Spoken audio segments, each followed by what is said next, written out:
What's good? I'm Jeremiah Watts, and I'm here to answer a few questions for y'all. Slum Killers, let's get it. Why did I start rapping? The reason why I started rapping was just like, when I was 14, I was writing poetry.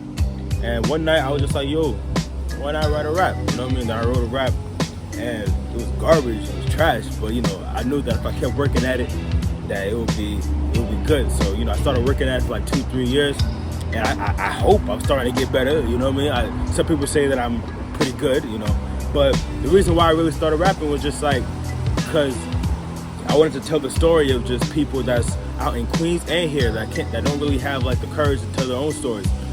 So why not tell my story, but also tell people's stories that's out here that are scared to do it. So that's why I start rapping. Yeah.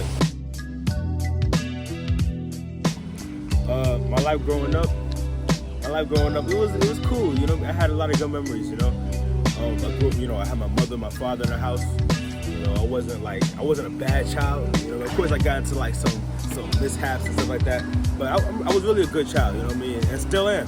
But of course I was a part of the cool kids. You start getting into like, stuff in the world. As a man, you're always gonna get your hands dirty. So I was a good child. I love life growing up. Of course, I had some ups and downs, but they all taught me to like, to make sure that I'm good. You know what I mean? So life growing up was pretty good. You know what I mean? Of course, I had some bad experiences, but that's what makes up life. So yeah, man, life was fun, man. I'm about to graduate and like freaking go to college, and now everything about to change for the better. But life growing up was pretty good. I had a good childhood. I won't be like the type to like, oh, I know it's a big thing for like rappers to get on here and be like, oh, I had a bad childhood, this, that, and the third. No, I had a good childhood. I had, what I mean? I was good. So, of course I had some mistakes and some bad experiences, but I think I learned from it. My favorite group, my favorite rap group, I'd have to say is like A Tribe Called Quest. I remember when I first started rapping, that was the group that like I was listening to like on a daily, like Q-Tip and Phife. Like I remember when I first started rapping, the Low End Theory, that rap album was like the Bible to me. But like R&B groups, like R&B groups and stuff like that, I love like that old, like the Stylistics and Dramatics and Shy Lights and Jackson 5 and all those type of people. Like the Temptations. I'm a big Temptations fan. Like that's just me. But rap groups, I would have to say A Tribe, Wu-Tang, Mobb Deep. I don't think Mobb Deep counts because they're a duo, but Wu-Tang, A Tribe, Pro Era. The list could go on and on and on.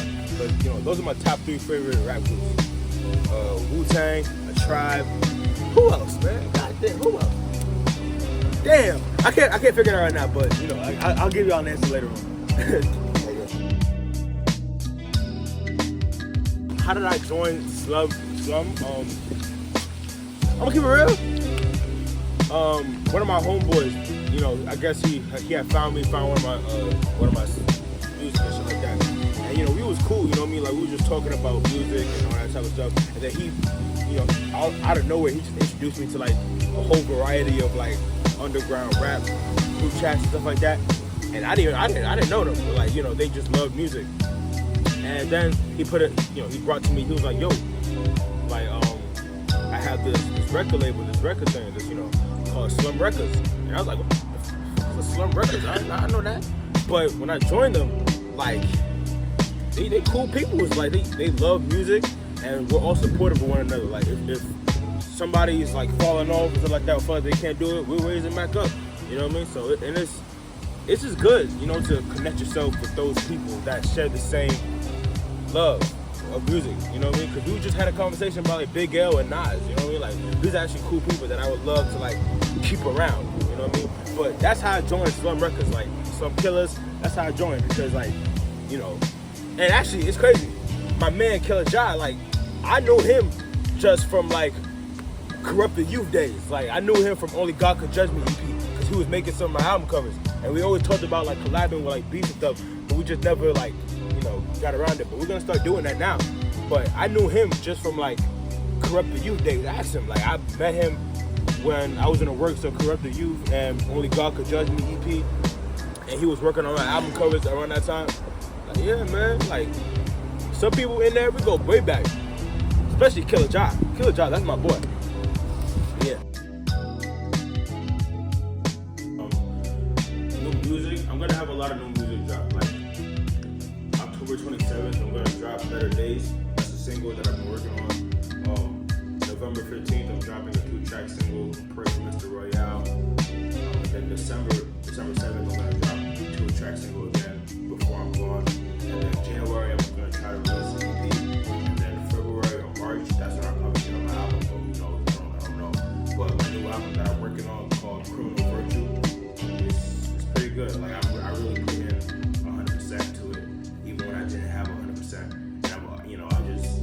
And it's really good because I was not only just making an album, but I was also in plays and shows and stuff like that. So I got a lot of motivation and a lot of different inspiration from like different people and stuff like that. So this new album is gonna be pretty good. It's gonna be pretty good. I'm really excited about how this is gonna turn out.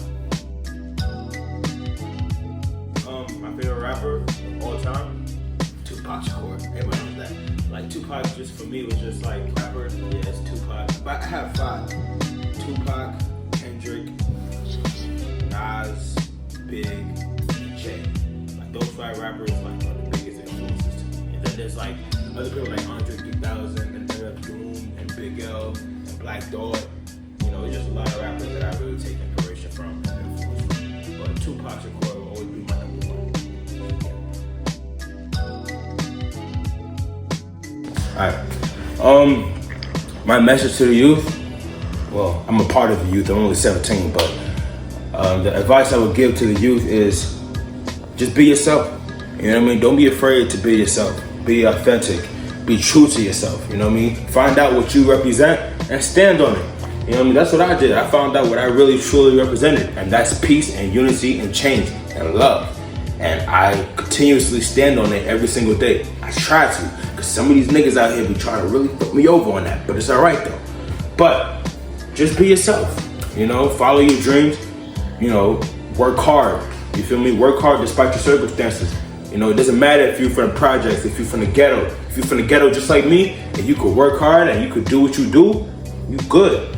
You know what I mean? It doesn't matter the circumstances, it doesn't matter, the trauma or whatever. Like, bro, just work hard and you'll get there. You know what I mean? Just like for me, I worked hard and I'm here.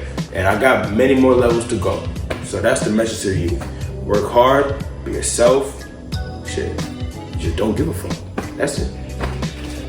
Hey, yo, what's good? It's Jeremiah Watts again. And I appreciate y'all for sticking and just, listening to what I got to say. I appreciate y'all. I appreciate Slum Records. I appreciate all my homies in Queens, all my homies in Long Island. I appreciate all of y'all for sticking by me. And I appreciate the new fans that took a chance on a young nigga like me from Queens. I appreciate y'all. And hopefully I get to a much bigger position than I am now. And yeah, man, I'll see y'all later. One love.